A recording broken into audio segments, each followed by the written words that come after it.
तो गाइज आपके माइंड में एक सवाल हमेशा से होता होगा कि नर्सिंग फील्ड में आफ्टर बीएससी नर्सिंग या जीएनएम ऐसे कौन कौन से टॉप गवर्नमेंट जॉब हैं जिनको करने से हमें सबसे ज़्यादा बेनिफिट होगा, सबसे ज़्यादा सैलरी मिलेगी और सबसे ज़्यादा सेटिस्फैक्शन मिलेगा। फ्रेंड्स, अगर आप नर्सिंग कर रहे हैं, वेदर आप बीएससी नर्सिंग कर रहे हैं या फिर जीएनएम कर रहे हैं, तो ऑब्वियसली गवर्नमेंट जॉब का सपना आपके लिए सबसे ज़्यादा इम्पॉर्टेंट होगा, क्योंकि हर कोई चाहता है इंडिया में कि कोई भी डिग्री कंप्लीट करने के बाद सबसे पहले गवर्नमेंट जॉब करे, क्योंकि गवर्नमेंट जॉब बहुत ही ज़्यादा सिक्योर होता है और वहाँ पे सैलरी भी अच्छी खासी होती है और भी बहुत सारे बेनिफिट्स होते हैं जो गवर्नमेंट जॉब करने के टाइम में मिलता है। फ्रेंड्स, नर्सिंग एक ऐसा फील्ड है जिसमें बहुत सारे ब्रॉड स्कोप्स खुल जाते हैं। यहाँ पे आप बहुत सारे फील्ड में आप जॉब कर सकते हैं।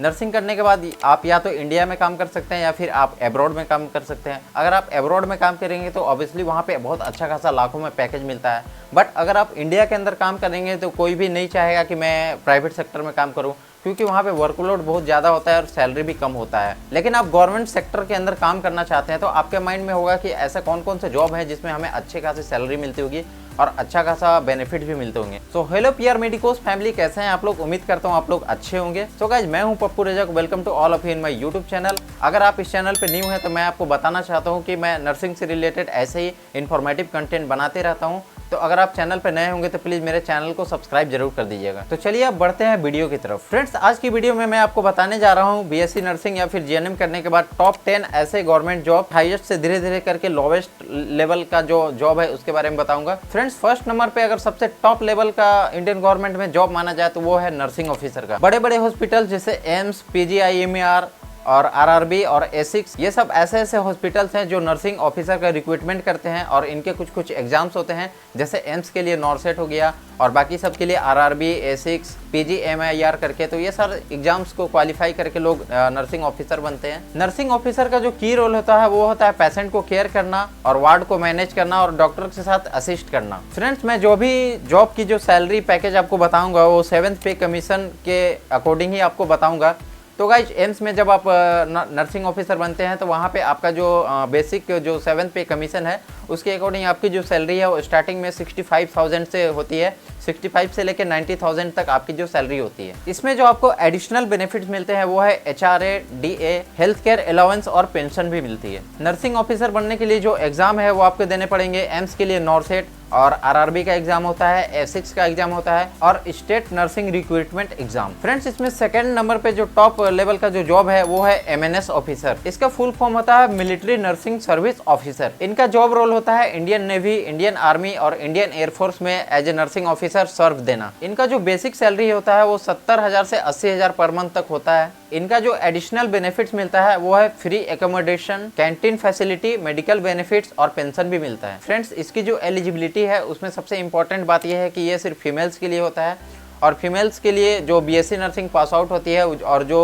उनका जो रजिस्ट्रेशन होता है एज ए रजिस्टर्ड नर्स, वही लोग इसके लिए अप्लाई कर सकते हैं। इनका जो रिक्रूटमेंट एग्जाम होता है वो एएफएमएस के थ्रू होता है। अब बात करते हैं थर्ड नंबर का जो टॉप लेवल का जो गवर्नमेंट जॉब है, गवर्नमेंट नर्सिंग कॉलेज में एज ए लेक्चरर या फिर असिस्टेंट प्रोफेसर का रोल। इनका जो जॉब रोल होता है वो नर्सिंग स्टूडेंट को टीच करना होता है और इनकी जो बेसिक सैलरी होती है वो 50,000 से 70,000 पर मंथ तक होती है। इनका जो एडिशनल बेनिफिट होता है वो पेंशन होता है, डीए होता है और भी बहुत सारे बेनिफिट्स होते हैं, जैसे प्रमोशन भी इसमें होता है। इसके लिए जो एलिजिबिलिटी होती है वो सबसे जो मोस्ट प्रीफर्ड होती है वो एमएससी नर्स होती है। उसके बाद बीएससी नर्स भी होती है, लेकिन उनके लिए काफ़ी 3 साल, 4 साल या 5 साल का एक्सपीरियंस की जरूरत होती है। फ्रेंड्स, फोर्थ नंबर का जो जॉब होता है वो सेंट्रल या फिर स्टेट हॉस्पिटल्स में नर्सिंग सुपरवाइजर का। इनका जो जॉब रोल होता है वो होता है नर्सिंग स्टाफ को सुपरवाइज करना और हॉस्पिटल वार्ड्स को मैनेज करना। इनका जो बेसिक सैलरी होता है वो 50,000 से 65,000 पर मंथ तक होती है। इनमें जो एडिशनल बेनिफिट्स होती है वो एचआरए होती है, डीए होती है और कुछ कुछ मेडिकल बेनिफिट्स भी मिलते हैं। फ्रेंड्स, अब बढ़ते हैं फिफ्थ नंबर का जॉब का, वो होता है सीएचओ यानी कि कम्युनिटी हेल्थ ऑफिसर। इनका जो जॉब रोल होता है वो एनएचएम यानी कि नेशनल हेल्थ मिशन के अंडर में रूरल एरियाज में जॉब करना होता है, जैसे पीएचसी वगैरह हो गया। इनकी जो बेसिक सैलरी होती है वो 40,000 से 60,000 पर मंथ तक होती है। इनका सबसे मेन एडिशनल बेनिफिट्स होता है वो होता है इंटर्नशिप, यानी कि आपके वर्क परफॉर्मेंस के अकॉर्डिंग आपको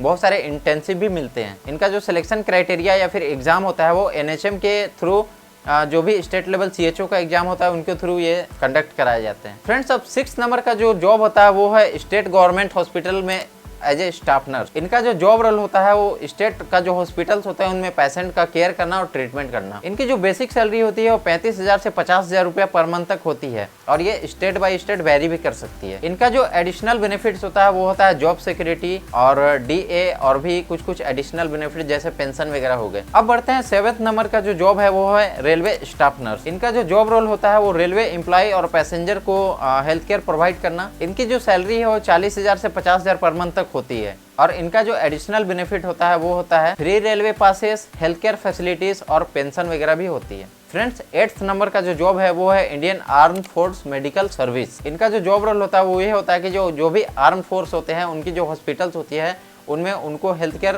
सर्विस प्रोवाइड करना। इनकी जो बेसिक सैलरी होती है वो 35,000 से 45,000 पर मंथ तक होती है। इनका जो एडिशनल बेनिफिट होता है वो होता है फ्री एकोमोडेशन, DA और पेंशन वगैरह भी इसमें होती है। फ्रेंड्स 9th नंबर का जो जॉब होता है वो होता है पब्लिक हेल्थ नर्स। इनका जो जॉब रोल होता है वो ये होता है कि कम्युनिटी लेवल पे हेल्थ केयर का जो एजुकेशन होता है वो प्रोवाइड करते हैं। इसके साथ साथ प्रिवेंटिव केयर प्रोग्राम्स भी रन करते हैं। इनकी जो बेसिक सैलरी होती है वो 30,000 से 40,000 पर मंथ तक होती है और पेंशन भी इसमें एडिशनल बेनिफिट्स होती है। उसके साथ साथ फ्लेक्सिबल वर्क आवर्स भी होती है। अब सबसे लास्ट और 10th लेवल का जो जॉब है वो होता है स्टेट हेल्थ डिपार्टमेंट में हेल्थ केयर इंस्पेक्टर बनना। इनका जो जॉब रोल होता है वो हॉस्पिटल वगैरह में सैनिटेशन और हाइजीन को मॉनिटर करना होता है और इनका जो बेसिक सैलरी होता है 25,000 से 35,000 पर मंथ तक होती है। तो फ्रेंड्स यही थे top 10 government jobs after BSc nursing या फिर GNM।